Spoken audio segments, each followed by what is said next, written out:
Bom, o conhecimento da comunicação entre os genes e compostos bioativos possibilitou a descoberta de duas novas ciências, que são elas, a nutrigenética e a nutrigenômica. A nutrigenômica se refere ao estudo de como tais compostos atuam na expressão da modulação gênica, enquanto a nutrigenética é a ciência que estuda como a estrutura genética determina a metabolização dos nutrientes. Então, mas como a nutrigenética funciona na vida das pessoas? Um grande exemplo seria a deficiência enzimática. Pessoas que têm deficiência enzimática causadas por mutações na enzima fenilalanina, por exemplo, não podem consumir alimentos que tenham aminoácidos e, assim, devem ser feitas dietas que restringam o consumo desses alimentos, pois caso não tenham uma dieta ou não sigam a dieta corretamente, podem ser desenvolvidas doenças como essa que vai estar aparecendo aqui na tela, que inclui convulsões, tremor, hiperatividade e até mesmo o desenvolvimento de uma microcefalia. Também alteração na capacidade, além dos SNPs, que é a substituição de um nucleotídeo, seja ele adenina, timina, por algum outro em um determinado local do DNA. Essa substituição resulta na individualidade digestiva e também na capacidade de lidar com alguns nutrientes específicos. Por exemplo, algumas pessoas podem ter uma alteração genética que resulta na produção insuficiente dessa enzima que está aparecendo aqui na tela, que é responsável pela transformação de ácido fólico, que é ingerido através da alimentação, em metilofado, que é a sua forma ativa. Se houver alteração em apenas uma letra desse SNP, só será produzida 70% da capacidade responsável para manter o nosso corpo funcionando. Os mecanismos epigenéticos são capazes de modular a expressão genética através de mudança da estrutura dos cromossomos, que são constituídos a partir da condensação da cromatina, a qual é formada por um complexo de DNA e proteínas especiais, chamada histonas. A metilação do DNA, bem como o balanço energético celular, estão diretamente relacionados com o remodelamento da cromatina, que pode ser induzida pelos nutrientes através de enzimas de DNA, DNMT, que catalisam a transferência de um grupo metil para locais específicos do DNA. A adenocimetionina metaboliza nutrientes provenientes da dieta, como colina, metionina, ácido fólico, vitamina B6, B12, B2. Portanto, a deficiência desses nutrientes leva à alteração do metabolismo do carbono, prejudicando a metilação do DNA e aumentando o risco de doenças crônicas, como câncer e doenças cardiovasculares. A hipermetilação leva ao silenciamento de genes pela suspensão de transição, enquanto a hipometilação está envolvida nos gênesis de vários tipos de câncer, tal como câncer de hepatocelular e de próstata. Nutrigenoma é a influência dos fatores dietéticos no nosso genoma, no genoma humano. Então, é a influência que os alimentos têm na decodificação e na informação genética que ela é formada nas nossas células, como esses processos eles são alterados a partir dos alimentos, e é uma forma, né, de facilitar o entendimento de por que algumas doenças surgem, como os alimentos podem contribuir. Então é o estudo daquele nutriente e a reação desse nutriente no corpo do indivíduo, focando especialmente no processo lá da decodificação, da transcrição celular. Então, é uma frase mais técnica para aquilo que a gente já sabe, né, que nós somos o que nós comemos. Então o que você come, juntamente com os outros fatores, eles são de extrema importância, né, influenciam diretamente na sua saúde, na prevenção e no tratamento de algumas doenças.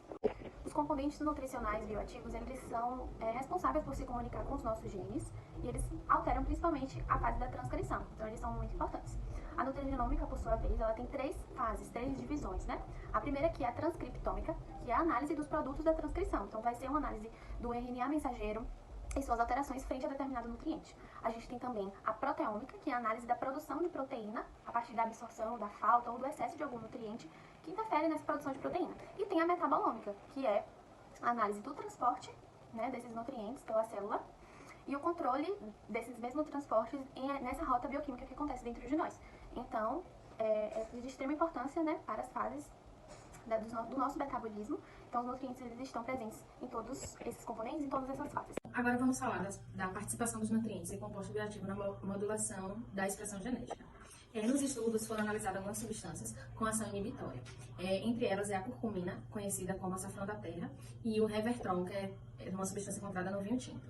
Tem também a epigolactina galato, encontrada na planta Camellia cineris, conhecido como chá verde. Ambos têm uma ação antioxidante e todos uma função necessária para o processo anti-inflamatório que ocorre dentro das células, tendo em vista a ação inibitória de cada uma delas. Portanto, a pesquisa tem contrapartida uma dieta balanceada que fornece condições ideais para a manutenção da saúde, além de nutrir o organismo. O alimento ele se torna uma fonte de compostos bioativos. Boa noite, meu nome é Larissa. Eu vou falar um pouco sobre a interação gene-dieta. Para muitos cientistas, as diferenças genéticas entre indivíduos ocorrem devido às distintas respostas que temos com o meio em que vivemos, particularmente a alimentação. Mesmo assim, com frequências pesquisas do cunho molecular e genético, afirmam que determinados fatores ambientais não interferem na expressão genética. Então surge a nutrigenômica para agrupar esses dois conceitos. O conceito da interação entre gene e dieta descreve o efeito de um componente de alimento sobre um determinado fenotipo, que pode variar devido ao polimorfismo genético, isto é, a variação genética faz com que os nutrientes e outros componentes dos alimentos tenham interações distintas e, por isso, produzem um fenotipo diferente. O primeiro está relacionado à fase fetal, em que mesmo no útero, a criança pode ter primeira interação gene-nutriente. A segunda se refere a um erro congênito no metabolismo, tornando a alimentação do primeiro ano de vida um fator importante no estado de saúde ou doença. Por fim, o terceiro nível de interação que ocorre devido às doenças multifatoriais, em que por um longo período de tempo houve uma exposição ao mesmo tipo de dieta. Segundo Jung, ele definiu o nutriente como um componente físico-químico fisiológico da dieta, que serve como significante substrato energético ou precursor para a síntese de macromoléculas ou de outros componentes necessários para a diferenciação celular normal, crescimento, renovação, reparação, defesa, manutenção ou sinalizador molecular, ou determinante de estrutura celular normal, promotor de integridade de células e do órgão. Assim, na nutrigenômica, promete identificar os fatores que podem afetar a expressão genética dos níveis de transcrições do DNA e, por meio disso, reduzir os riscos de doenças ou até melhorar a resposta nas terapias utilizadas para tratar os indivíduos que possuem doenças crônicas.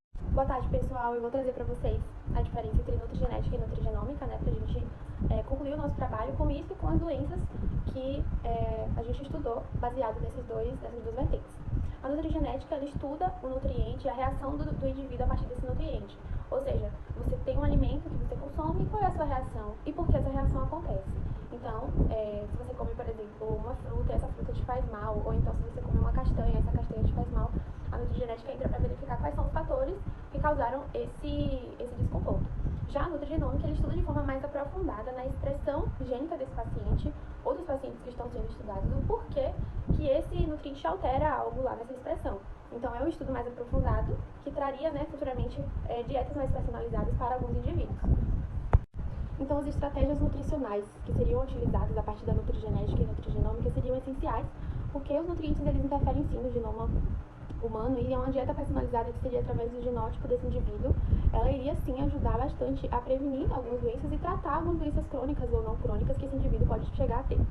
Então, é necessário aprofundar os estudos na nutrigenética e nutrigenômica para que eles juntos possam contribuir para o melhor desenvolvimento de planos alimentares que ajudam sim os indivíduos. Porque cada indivíduo é diferente, né? A palavra já diz. Então, a gente não pode aplicar a mesma estratégia, o mesmo plano alimentar em um indivíduo esperando que tenha o mesmo resultado que o outro. A nutrigenética traria mais personalização ainda para esse indivíduo e a gente precisa que popularize, né, esses estudos para que todos tenham acesso a um plano alimentar mais personalizado, mais individual. Agora eu vou trazer um exemplo para vocês de algumas doenças que a nutrigenética estuda, então doenças monogenéticas, e depois doenças crônicas que a nutrigenética e a nutrigenômica podem contribuir com o tratamento. A doença que escolhemos tratar é a fenilcetonúria, que é uma doença genética rara e ela ocorre através da mutação da enzima que seria a que converteria a fenilalanina em tirosina. Quando não ocorre essa conversão, há um acúmulo de fenilalanina no sangue e esse acúmulo ele é tóxico para o corpo, pode causar deficiência intelectual e até convulsões. Essa doença ela não tem cura. Para que uma criança nasça com essa doença, é necessário que os dois pais sejam portadores do gene, que esse gene ele fique ativo na criança.